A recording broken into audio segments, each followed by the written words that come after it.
और उनकी मदद करो, उनके साथ खड़े रहो सोसाइटी को फेस करने में। पूरी जिंदगी आपका बच्चा आपका साथ निभाएगा, आपके साथ रहेगा। इस सोसाइटी ने तो कभी भी आपको सपोर्ट नहीं करना, सबने मिलकर लोगों को ताने ही मारने हैं। दोस्तों, बहुत लोग मुझसे पूछते हैं कि जो सोसाइटी होती है ना, ये हमेशा नेगेटिव ही क्यों होती है, ये हमें दबाती क्यों है, ये हमें इंडिविजुअल डिसीजंस क्यों नहीं लेने देती, हमारा मजाक क्यों उड़ाती है, हमें कंट्रोल क्यों करती है। आज मैं आपको समझाऊंगा कि सोसाइटी क्या है। पहली बात, सोसाइटी कुछ नहीं है, बस एक कलेक्शन ऑफ इंडिविजुअल्स है। 10 लोग, 20 लोग, 100 लोग किसी भी चीज से बाउंड है। सपोज एक जगह रहते हैं, एक कल्चर है, एक कंट्री है, एक रिलीजन है, किसी भी तरीके से 10, 20, 50, 100, 1000 कितने भी लोग एक पर्टिकुलर ग्रुप में हैं, कुछ चीजें शेयर करते हैं, कुछ एस्पेक्ट्स शेयर करते हैं, वही सोसाइटी बन जाती है। अब आप एक कॉलोनी में रह रहे हो तो आप समझ लो वो भी एक सोसाइटी है। अब सोसाइटी कैसे चलती है, इतने सारे लोग हैं, सबकी विचारधाराएं अलग, सोच अलग, कुछ एक चीजें एक हैं लेकिन बाकी सब चीजें अलग हैं। तो सोसाइटी ऐसे चलती है कि सोसाइटी अपने आप ही कुछ रूल्स बना देती है। कहीं लिखे नहीं होते, कहीं जगह तो लिखते भी हैं, कहीं जगह नहीं लिखे होते, कोई भी रूल्स रिस्ट्रिक्शंस कुछ भी नहीं लिखा होता, लेकिन जो सोसाइटी के मेंबर्स होते हैं वो उनको अज्यूम करके चलते हैं। जैसे किसी एक सोसाइटी ने ये रूल बना दिया कि लव मैरिज करना गलत है। सोसाइटी ने नहीं बनाया, बस ऐसे ही अपने आप बन गया।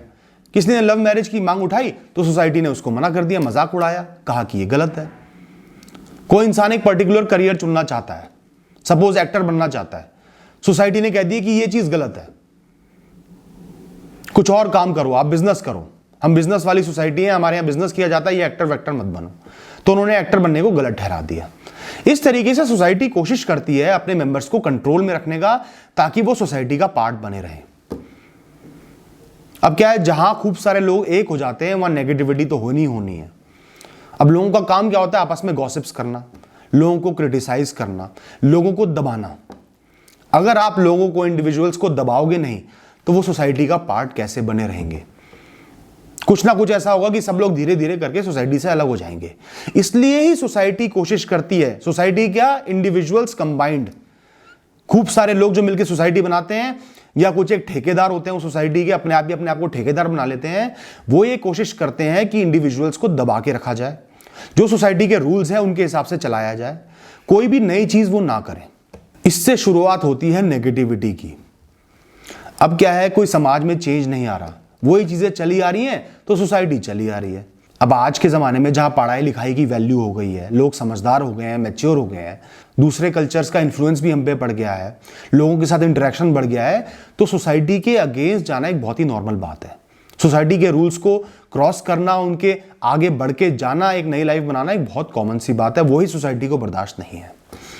अब क्या है, सपोज आपने लव मैरिज करने का डिसाइड किया आउट ऑफ योर कल्चर या आउट ऑफ योर रिलीजन, तो जो आपकी रिलीजियस सोसाइटी है उसका तो दिमाग खराब हो गया, उन लोगों का, उन ठेकेदारों का दिमाग खराब हो गया कि ये इंसान तो बगावत कर रहा है, ये इंसान बगावत करेगा तो और लोग भी बगावत करेंगे, उनको भी लगेगा कि हाँ ये इंसान कर सकता है, मैं भी कर सकता हूं। इस तरीके से हमारा कंट्रोल खत्म हो जाएगा। तो वो क्या करेंगे, आपके घर वालों को आपको प्रेशराइज करेंगे, ताने देंगे, गालियां देंगे, वार्निंग्स देंगे, इस तरीके से आपको सप्रेस करने की कोशिश करेंगे। अब क्या है, जो इंसान डिसीजन लेता है वो तो कम सप्रेस होता है, उसके रिश्तेदार ज्यादा सप्रेस हो जाते हैं, क्योंकि उनका मन इतना स्ट्रांग नहीं होता, डिसीजन उनका है नहीं, डिसीजन आपका है, प्रेशर सोसाइटी का उन पे पड़ रहा है, इसलिए वो वीक बन जाते हैं। और अगर हमारा डिसीजन स्ट्रांग नहीं है तो हम सोसाइटी के दबाव में आके उसको छोड़ देते हैं, डर के मारे उसको छोड़ देते हैं, घर वालों के प्रेशर में आके उस डिसीजन को छोड़ देते हैं। और उसका अंजाम क्या होता है, ज्यादातर लोग पूरी जिंदगी डिप्रेशन में, स्ट्रेस में, एंजाइटी में बिता देते हैं, कभी भी खुश नहीं रह पाते, एक कॉम्प्रोमाइज के चक्कर में अपना जीवन खराब कर लेते हैं। और कुछ लोग जो डिटरमिन्ड होते हैं, जिनको आगे बढ़ना ही बढ़ना है, अपनी लाइफ की जिम्मेदारी उठाई हुई होती है, वो लोग सोसाइटी की नहीं सुनते और अपने डिसीजन पे खड़े रहते हैं और अपने डिसीजन को सच साबित करके दिखाते हैं। अब ऐसे लोगों के साथ क्या होता है, शुरू में तो सोसाइटी बहुत गालियां देती है, क्रिटिसाइज करती है, ताने मारती है, धीरे धीरे सोसाइटी उस चीज को एक्सेप्ट कर लेती है। उस डिसीजन को एक्सेप्ट सोसाइटी को करना उसकी मजबूरी है। और जब एक इंसान एक डिसीजन लेता है तो उसके पीछे पीछे 4 लोग भी उसको फॉलो करते हैं, अपने मन की सुनते हैं और डिसीजन लेते हैं। धीरे धीरे वो जो एक नई चीज हुई है, आपने इंटरकल्चरल मैरिज कर ली या कोई पर्टिकुलर करियर ऑप्शन चुन लिया या देश छोड़ के ही चले गए, कुछ भी आपने ऐसा कर लिया जो सोसाइटी में नहीं होता था, धीरे धीरे जहां 4 लोग वो चीज करने लगे वो एक नॉर्म बन जाएगा, वो सोसाइटी का एक नया रूल बन जाएगा कि ये चीज भी हो सकती है, लोग उसको एक्सेप्ट करेंगे। आज नहीं करेंगे, आज आपने डिसीजन लिया है, जब आप उस डिसीजन में सक्सेसफुल हो जाओगे तब एक्सेप्ट करेंगे। जिस टाइम मैंने लव मैरिज की थी किसी ने एक्सेप्ट नहीं किया, कुछ साल लगे, लेकिन हर इंसान एक्सेप्ट कर चुका है क्योंकि उन्होंने देख लिया कि ये सक्सेसफुल हो गया। मेरे पीछे पीछे कितने सारे कजन्स ने लव मैरिज करी, सब सक्सेसफुल हो गए। तो आज हमारी जो एक रिलेशनशिप वाली सोसाइटी है ना, रिलेटिव्स की सोसाइटी है, दूर दूर के जो रिश्तेदार हैं वो इस लव मैरिज के कॉन्सेप्ट को एक्सेप्ट कर चुके हैं दिल से। पहले नहीं किया था, जब देखा कि हाँ ये चीज हो रही है, ये चीज सक्सेसफुल भी हो सकती है तो एक्सेप्ट कर लिया। इस तरीके से सोसाइटी धीरे धीरे चीजों को एक्सेप्ट कर लेती है, लेकिन उसके लिए आपको स्ट्रांग रहना बहुत जरूरी है, डिटरमिन्ड होना जरूरी है। सोसाइटी को फेस करने की ताकत होनी चाहिए और आगे बढ़ने की ताकत होनी चाहिए। तो अपने अंदर आप हिम्मत रखो। आज आपने कोई बहुत बड़ा डिसीजन लिया है, सोसाइटी को पसंद नहीं आ रहा, वो आपके घर वालों पे भी दबाव बनाएगी, आप पे भी दबाव बनाएगी, ब्लैकमेल करेगी, पता नहीं क्या क्या करेंगे, लोग आके फोन करेंगे, आपको विजिट करेंगे। आपने अडिग रहना है, खड़े रहना है, फेस करना है। कल यही लोग आपको रिस्पेक्ट भी करेंगे। आज डिसरिस्पेक्ट कर रहे होंगे, ये सिर्फ टेम्परेरी है। आपको अपने डिसीजन को साबित करके दिखाना है, सही करके दिखाना है, यही लोग आपको रिस्पेक्ट करेंगे। और अगर मैं कहता हूं रिस्पेक्ट ना भी करें, आपकी लाइफ है, आप अगर सही रास्ते पे चल रहे हो तो आपकी लाइफ आपकी जिम्मेदारी है, आपकी खुशी आपकी जिम्मेदारी है।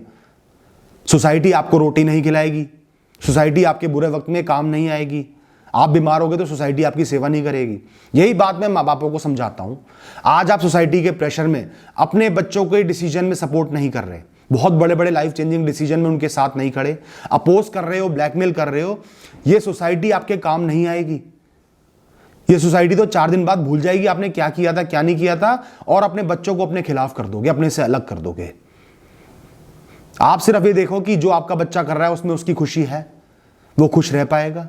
उनसे डिस्कस करो उस डिसीजन को और उनकी मदद करो, उनके साथ खड़े रहो सोसाइटी को फेस करने में।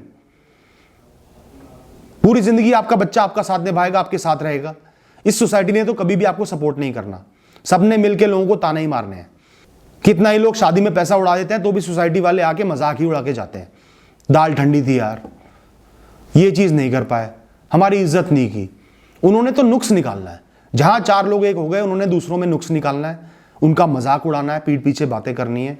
तो यही सब चीजें चलती रहेंगी। तो दोस्तों, सोसाइटी से बढ़कर आपकी लाइफ है, आपकी खुशियां हैं, आपके घर वालों की खुशियां हैं, इस बात को कभी भी ना भूलें। इसके अलावा सोसाइटी से अडेयर करें, सोसाइटी के पार्ट बने रहें, लोगों की इज्जत करें, वो भी जरूरी है, लेकिन आपकी लाइफ आपकी प्रायोरिटी है, आपके लव्ड वंस की लाइफ आपकी प्रायोरिटी होनी चाहिए।